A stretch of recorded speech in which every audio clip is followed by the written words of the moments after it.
Thus began one of the darkest and most scandalous criminal cases in the history of Philadelphia. December 26, 1888, the day after Christmas, was cold and gray, a typical Pennsylvania winter day. In a secluded area of East Fairmount Park, not far from a reservoir where the water department stored pipes, 3 teenage boys wandered in search of adventure, away from the city's holiday bustle. One of the boys noticed something strange. Inside a 3-foot-wide opening of a massive steel pipe lay 2 coarse burlap sacks. They appeared abandoned, forgotten, perhaps the belongings of a vagrant who had slept there and moved on. Curiosity overcame caution. The boy pulled out a pocket knife and cut a small slit in one of the sacks, just enough to peer inside. What he saw froze the blood in his veins. Inside were human remains, not clothing, not refuse, a dismembered body. Screams shattered the silence of the park. Stumbling over one another, the boys fled toward the reservoir's service building, where a clerk was on duty. Their pale faces and frantic words left no doubt. They had seen something monstrous. A police patrol wagon arrived at the park within an hour. Officers carefully removed the sacks from the pipe and loaded them onto the wagon. The cargo was heavy and ominous. The sacks were taken directly to the police station, where they were opened under the glow of kerosene lamps. What was revealed exceeded the darkest expectations. One sack contained a man's legs. The other held the torso and head. The victim's arms were bound tightly across his chest with heavy cord, almost as if prepared for burial. 3 shirts covered the torso, yet the legs were bare, an odd, inexplicable detail. The head bore signs of extreme brutality. The skull had been crushed, as though struck with an axe or a heavy club with sharp edges. The left leg had been cleanly severed at the hip with a knife, the bone carefully sawed through. The right leg had been treated far less meticulously, the bone cut halfway, then crudely snapped. Beside the body lay a page from the Philadelphia Record, dated December 6th. In the lower margin, someone had written a cryptic phrase, Kohler Kalab, Hoboken Hotel. The victim's face was caked with dried blood. After it was gently washed, the features of a fair-skinned man of about 30 emerged. Chief Detective Wood examined the body and delivered his assessment. The murder had occurred no more than 48 hours earlier, likely not far from where the remains were found. Philadelphia stood on the brink of a sensation.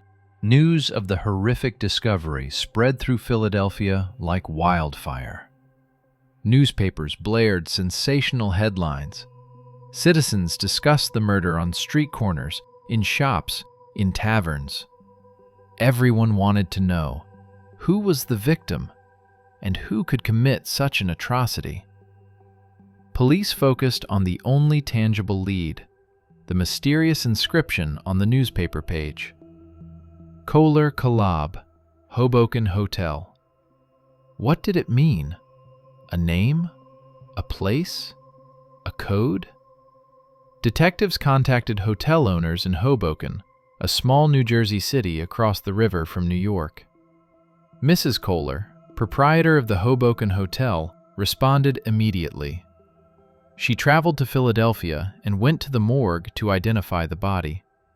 She studied the dead man's face for a long time. Then she nodded with confidence. Yes, she knew him. It was Mr. Kreutzmann, a guest at her hotel. He had checked in on December 3rd, stayed several days, and then departed for New York. It seemed the victim had been identified. But Detective Wood was seasoned. Something about the identification troubled him. The body had lain for days in a cold steel pipe. The face had been badly damaged. Could Mrs. Kohler truly be so certain? Or was she simply trying to help, her memory misleading her? Wood ordered the investigation to continue. His instincts rarely failed him, and they told him the truth was close, but still hidden behind a veil of false clues. The real identity of the victim had yet to be revealed. While police pursued the Kreutzmann lead, another event unfolded. On December 25th, Christmas Day, a young man named Antoine Schilling failed to return home. He had been missing for 2 days, which was highly unusual. One of Schilling's friends, reading the newspaper description of the body, felt a growing sense of dread. The details, age, build, fair complexion, matched too closely. He could not shake the thought that the victim might be Antoine. He gathered 5 other acquaintances, and together they went to the morgue. Among them was Susan Schrupp, the daughter of Jacob Schrupp, the owner of the house where Antoine rented a room. Her father was also Schilling's business partner. What they saw confirmed their worst fears. One by one, all 6 positively identified the body. It was Antoine Schilling, without the slightest doubt. The light hair, the facial features, the identifying marks, everything matched. Susan Schrupp stood pale, nearly fainting from shock. The man who had lived under her family's roof, who shared their table each day, now lay before her, mutilated and dead. Mrs. Kohler's identification had been mistaken. Perhaps an honest error, perhaps a desperate attempt to assist. But now police knew for certain. The victim was 24-year-old Antoine Schilling, and that knowledge opened an entirely new path of investigation. Once the victim was known, the killer could be found. Detectives immediately went to the address where Antoine Schilling had lived. Jacob Schrupp's house was located about 4 miles from East Fairmount Park, close enough to transport a body by wagon under cover of darkness. When police knocked on the door, they were met by the homeowner himself, 49-year-old Jacob Schrupp, a stocky man with a heavy, guarded stare. Detective Wood asked him directly, "Where is Antoine Schilling?" Schrupp hesitated only a moment before answering, "I don't know. He left here Monday evening." Monday, December 24th, Christmas Eve. 1 day before Schilling was officially reported missing. Wood asked for permission to search the house. Schrupp did not object, though his hands trembled slightly. Officers descended into the basement, a damp, dark space used for storing supplies and tools. What they found erased all doubt. On a workbench lay an axe and a saw. Both were stained with dark brown marks, blood that someone had tried unsuccessfully to wash away. The basement floor bore clear signs of heavy scrubbing and scraping. The boards were wet, reeking of soap and lime. Someone had desperately attempted to erase the traces of a crime. Jacob Schrupp was arrested on the spot. His wife, Wilhelmina, and his stepdaughter, Susan, were placed under police supervision and forbidden to leave the city. On the way to the station, Schrupp was visibly agitated. At the steps of the police building, his legs gave way and he collapsed unconscious. Officers carried him inside. When he regained consciousness, he steadfastly denied any involvement in the murder. But the evidence spoke for itself. Jacob Schrupp spent the entire day in his cell, stubbornly denying guilt. He insisted he knew nothing of the murder, that Schilling had simply left the house and never returned. Detectives questioned him repeatedly, but he held firm. Everything changed after midnight. Around 12 o'clock, Chief Detective Wood entered Schrupp's cell. The door closed behind him, and an interrogation began whose details can only be guessed. Schrupp was exhausted, physically and mentally. The evidence against him was overwhelming. Perhaps Wood promised leniency. Perhaps he applied psychological pressure, pointing to the gallows as an inevitable end. Around 2 a.m, Wood emerged with an announcement. Schrupp had confessed. According to his statement, he awoke on Christmas morning around 5 o'clock, hungry, and discovered there was no food left in the cupboard. Enraged, he accused Antoine Schilling of eating the last supplies. Schilling denied it. An argument followed. Schrupp struck him. Schilling fell. Schrupp then seized a heavy piece of wood and beat the young man until he stopped moving. After killing him, Schrupp left the body in the kitchen until evening. He then carried it to the basement and dismembered it using the axe and saw. He placed the body parts into 2 sacks. The following morning, he loaded them onto a wagon and transported them to the park, hiding them inside a pipe. A murder over food. A domestic dispute turned deadly.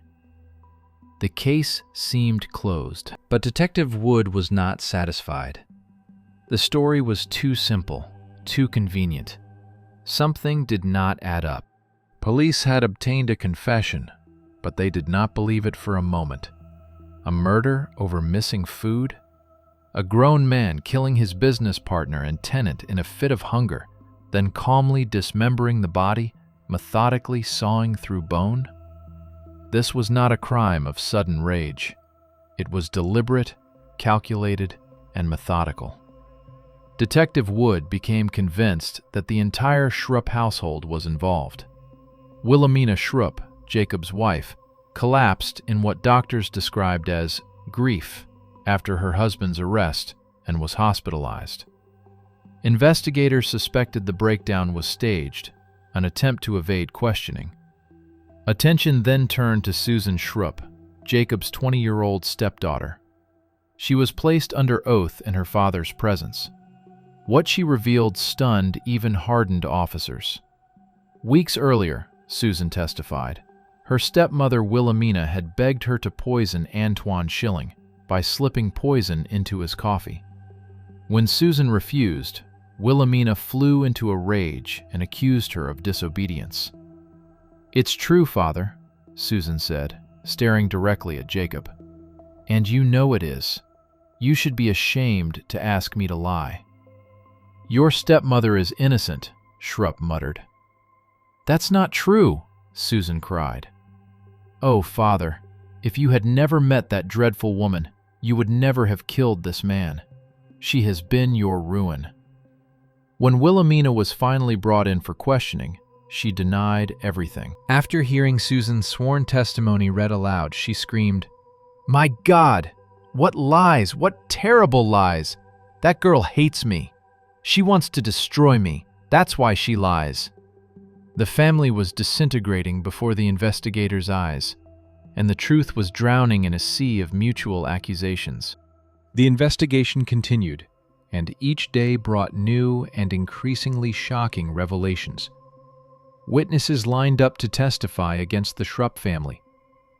What had begun as a private crime turned into a public scandal, exposing a web of deceit, manipulation, and sordid secrets.